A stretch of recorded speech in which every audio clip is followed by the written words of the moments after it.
Life moves pretty fast. You don't stop and look around once in a while, you could miss it. Welcome to Ms. Mojo, and today we're counting down our picks for the top 20 closing lines in movies. Because if a machine, a Terminator, can learn the value of human life, maybe we can too. Wait here for a little while. See what happens. Then I woke up.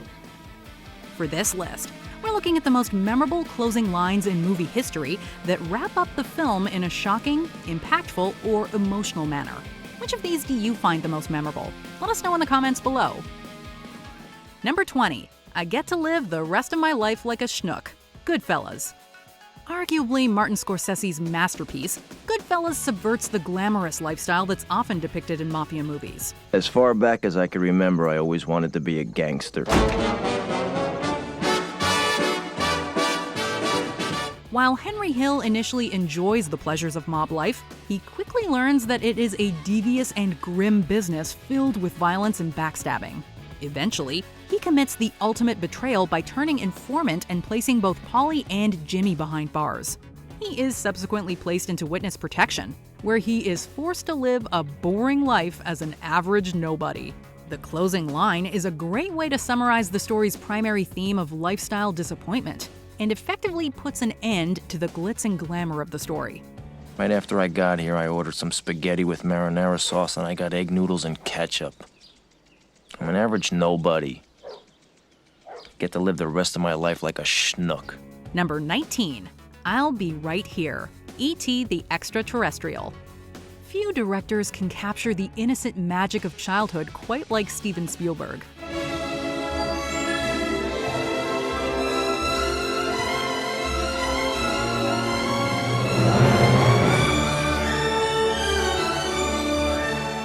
In many ways, E.T. is the story of a brief but unforgettable childhood friendship, only with scary government scientists and aliens. When it comes time for E.T. to return home, the alien tells Elliot that their bond is still strong. The quote is a perfect and beautiful summation of the movie's themes. Loving personal relationships have a tendency to dissolve, yet they remain firmly ingrained in our memories and hearts.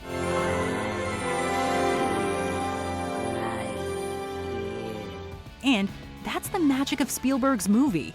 While the story is exciting and unique in its inclusion of a telekinetic alien, it speaks to universal truths around friendship, love, and memory. Number 18. We Don't Need Roads. Back to the Future. After accidentally using Doc's DeLorean to travel back in time to 1955, Marty McFly should have known to expect the unexpected when it comes to his old scientist friend. But that still didn't stop the young time traveler from being surprised one last time before the credits rolled. After Marty returns to 1985, Doc urgently arrives in the DeLorean wearing futuristic gear. Marty! You've got to come back with me! Where? Back to the future! The two immediately need to speed off to the future to solve a new crisis. When Marty gets worried they don't have enough road to get the DeLorean up to speed, Doc reassures him with an iconic line. Hey, Doc, we better back up. We don't have enough road to get up to 88. Roads? Where we're going, we don't need roads. It was an awesome way to close the movie and set up the sequel.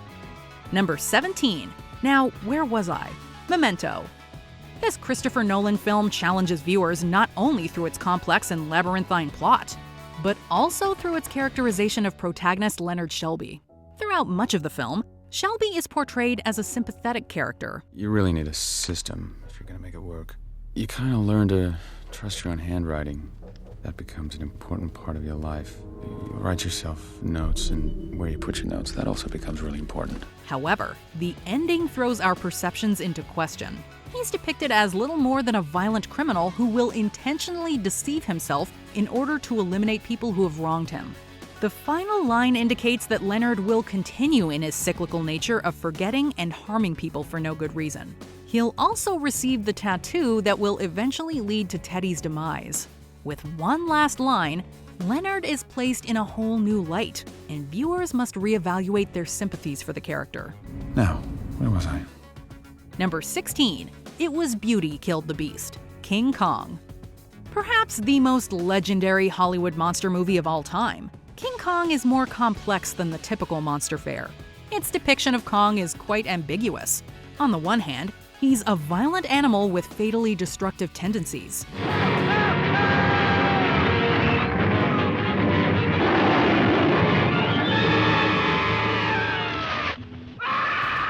But he also loves Andero and grows panicked once taken out of his natural habitat.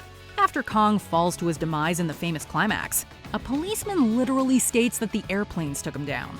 However, Carl Denham waxes poetic and suggests it was Kong's love for Anne that led to his untimely end, and thus ends a rather morose action film, leaving viewers with unique feelings of sympathy and pity for its titular monster. Well, Denham, the airplanes got him. Oh, no. It wasn't the airplanes. It was beauty killed the beast. Number 15, There's No Place Like Home, The Wizard of Oz. It's telling that one of the most colorful and inventive movies ever made ends in a sepia-toned ramshackle home in Kansas. After her dangerous and otherworldly adventures in Oz, Dorothy says goodbye to her new friends and returns to her comfortable home world by tapping her heels. Say goodbye, Toto. Yes, I'm ready now. Then close your eyes and tap your heels together 3 times. Dorothy's family insists that Oz was nothing but a dream, but she knows different and is happy to be home, where the dangers of green-faced witches and flying monkeys are not a concern. While the journey taught Dorothy some valuable lessons and provided her with memories she will never forget, home is where the heart is. The film ends with a comforting and reassuring line that speaks to the value of family. Because I love you all. And, oh, Auntie Em, there's no place like home. Number 14, A Watchful Protector, A Dark Knight, The Dark Knight. It's an edge-of-your-seat tale detailing the battle for the soul of Gotham in one of the greatest superhero movies of modern times. Of course you're going to be treated to an epic ending. After Harvey Dent goes on a crime spree, he dies during the final showdown. The Joker took the best of us and tore him down. People will lose hope. They won't. They must never know what he did. Batman volunteers to take the blame for all of Dent's crimes to preserve the deceased man's legacy. When Jim Gordon's son asks why the Dark Knight is running away, the commissioner gives us an incredible closing speech. Gary Oldman's pitch-perfect and emotional delivery still sticks with us today. We will always remember what Batman sacrificed for Gotham. He's a silent guardian, a watchful protector, a dark knight. Number 13, I'm the Boss, Raging Bull. Martin Scorsese is great at subverting popular genres with more realistic stories, and in this case, he turns the sports genre on its head. Rather than telling an uplifting underdog story, Raging Bull is a brutal film that depicts the collapse of Jake LaMotta's life under the weight of his temper and ambition. You hear what I said? You hear what I said?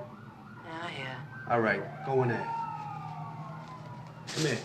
Why don't you stop that, huh? Stop it! Shut up! In the end, an aged and washed-up Jake is left without a family and practicing comedy rather than boxing. Right before he goes on stage, Jake repeatedly tells himself that I'm the boss, I'm the boss, I'm the boss, I'm the boss, I'm the boss. Which is an ironically tragic line given the pitiful state of his life.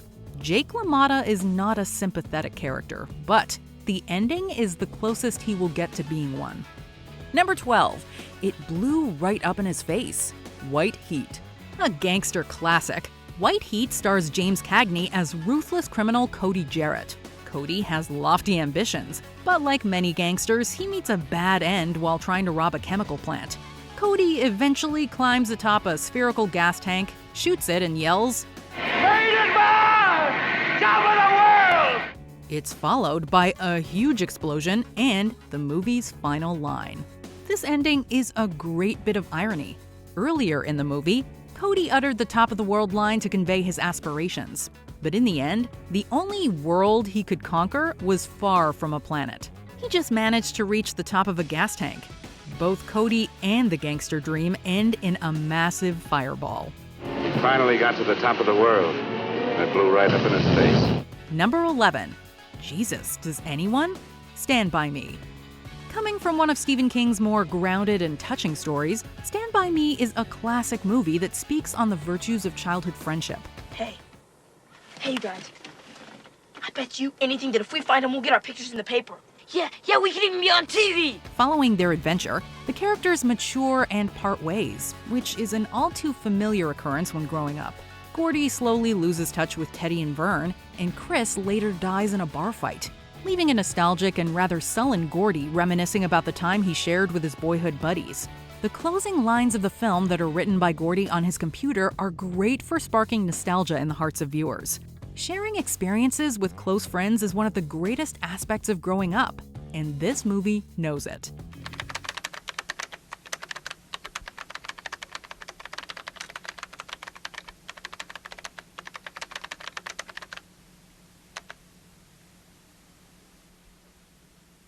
Number 10. I Hope. The Shawshank Redemption. A rare prison movie with a happy ending, The Shawshank Redemption concludes with Red and Andy reuniting on the beach of Zihuatanejo. The moment, and the speech that precedes it, are both monumental for Red. Rehabilitated? It's just a bullshit word. So you go on and stamp your form, Sonny, and stop wasting my time. Not only because he's finally free after decades in prison, but also because he finally has a chance to feel good about the future.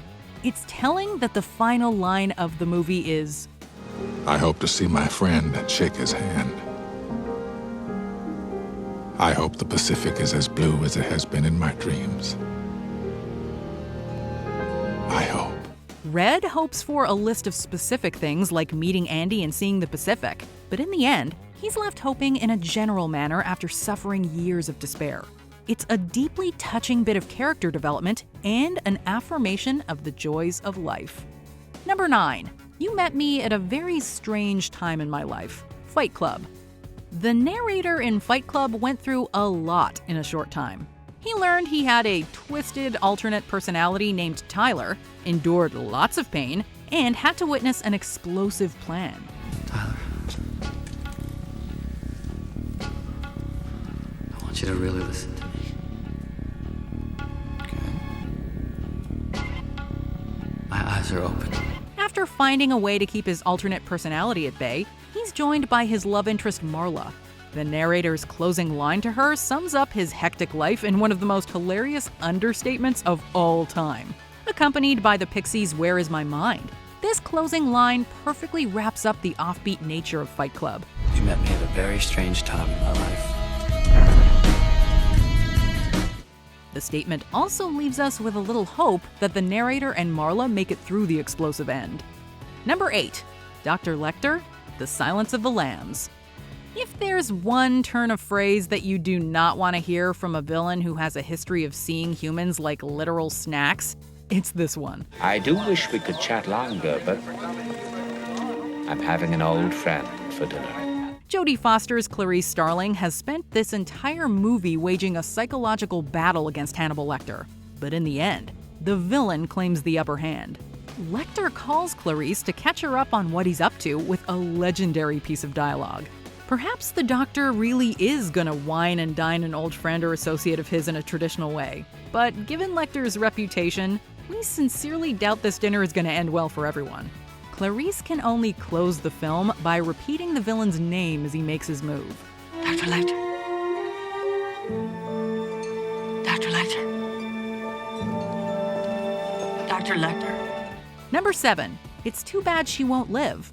But then again, who does? Blade Runner. A science fiction classic with themes of humanity, Blade Runner ends with a fantastic question. Throughout the film, Rick Deckard must battle with himself regarding the potential humanity of the replicants he has been hired to eliminate. The movie forces the viewer to ask the same questions and challenges them to sympathize with robots. In time, like tears in rain. One of the film's primary themes is the end of life and the conundrum of death. Whether robot or human, everything eventually dies, whether they were hunted down and killed, or whether they perished of natural causes. Officer Gaff, who was familiar with Deckard's journey, leaves the film with words that are harsh, poetic, and truthful. Too bad she won't live. But then again, who does? Number 6. Get Off the Street, Chinatown. Dropping the title of your movie into dialogue doesn't always sound the most natural. However, the classic film Chinatown pulls it off in an incredible way.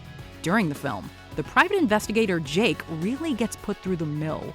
The wild events of the movie culminate in a sobering and emotional climactic scene. Although it seems like Jake wants to confront the chaos one last time, he's told, Forget it, Jake. It's Chinatown. This line became an iconic way to signal the ending of his bittersweet journey. The movie subsequently closes with calls for any witnesses and the audience to leave this sad tale behind. All right, come on, clear the area. On the sidewalk. On the sidewalk. Get off the street. Get off the street. Number 5. Damn You All to Hell, Planet of the Apes. After George Taylor crash lands his spaceship on a planet full of sentient primates over 2,000 years after he left Earth, he becomes desperate to escape the clutches of this oppressive society. Stay still now, don't give me any trouble. He goes through many trials while trying to stay alive in this strange world. Despite everything George endures during the movie, he still has some hope left in the film's closing scene. However, everything changes when he makes a discovery on a peaceful-looking beach. It turns out the ruins of the Statue of Liberty are present on this planet. This confirms that George has been on Earth the entire time. This fantastic twist is complemented by an unforgettable line and performance from the lead as he faces the sad truth. You blew it up! Oh, damn you! God damn you all to hell!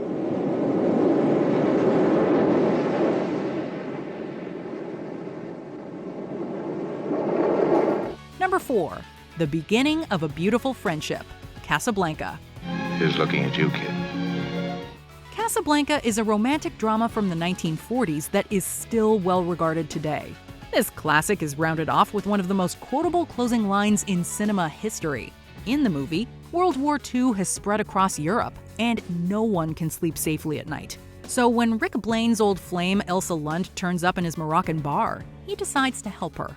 But he can't do it alone. Rick finds aid with an unlikely ally, a lawman named Captain Louis Renault.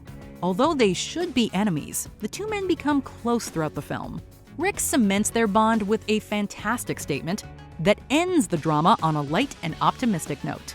It doesn't make any difference about our bet. You still owe me 10,000 francs. And that 10,000 francs should pay our expenses. Our expenses? Mm-hmm. Louis, I think this is the beginning of a beautiful friendship. Number 3. I'm Ready for My Close-Up, Sunset Boulevard. A picture that could have just been about the movies turned out to be about so much more. It's fitting that its closing line is the final piece that makes this film an absolute marvel. After spending a bulk of the movie in the past, the last scene very regrettably takes place in the present. It's here that we realize how far once great film star Norma Desmond has fallen. After committing a terrible crime, the police prepare to take her in. The cameras have arrived. They have. Tell Mr. DeMille I'll be on the set at once. What is this?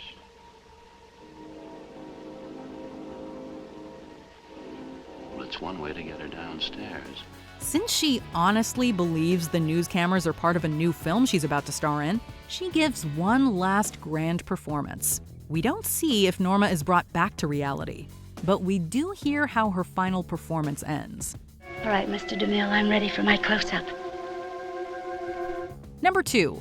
Like That, He's Gone, The Usual Suspects. There are so many turns in this legendary thriller that the ending completely caught us by surprise. Most of the mystery of the movie revolves around the mysterious crime boss Kaiser Soze. You never knew. That was his power. The greatest trick the devil ever pulled was convincing the world he didn't exist. Just when we thought we'd end the film without meeting him, it's revealed that we already have. It turns out that Roger Verbal Kint was Kaiser Soze all along.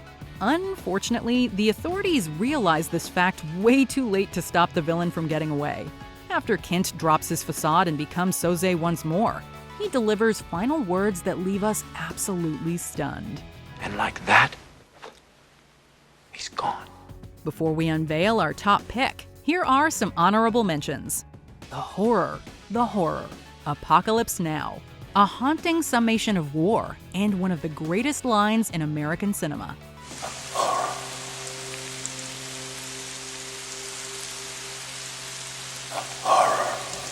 It's a strange world, isn't it? Blue Velvet pretty much encapsulates the entirety of David Lynch's work. It's a strange world, isn't it? Long Live the New Flesh, Videodrome. A revolting and tragic final line for one of the best body horror movies ever made. Long live the new flesh. The Stuff That Dreams Are Made Of, The Maltese Falcon. An ironic final line considering the tragic events of the story. What is it?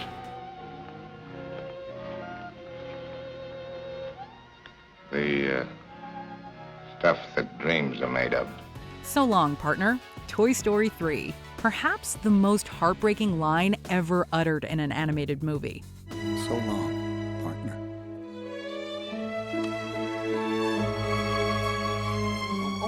Before we continue, be sure to subscribe to our channel and ring the bell to get notified about our latest videos. You have the option to be notified for occasional videos or all of them. If you're on your phone, make sure you go into your settings and switch on notifications.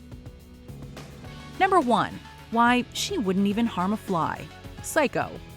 We've given you uplifting closing lines, ambiguous dialogue, and iconic statements, but there's one deranged closing that stands above them all. Psycho is a thrilling Alfred Hitchcock picture that slowly reveals what exactly is going on with Norman Bates at his motel. We're initially led to suspect that his mother is behind the vicious crimes we witness. However, it's revealed that Norman was the real crook all along. The other half has taken over. Probably for all time. Did he kill my sister? Yes. And no.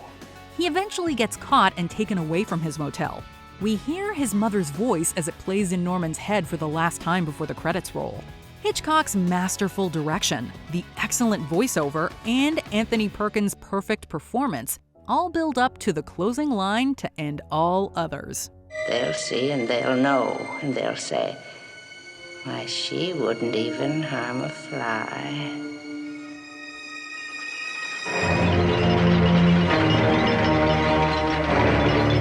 Do you agree with our picks? Check out this other recent clip from Ms. Mojo. And be sure to subscribe and ring the bell to be notified about our latest videos.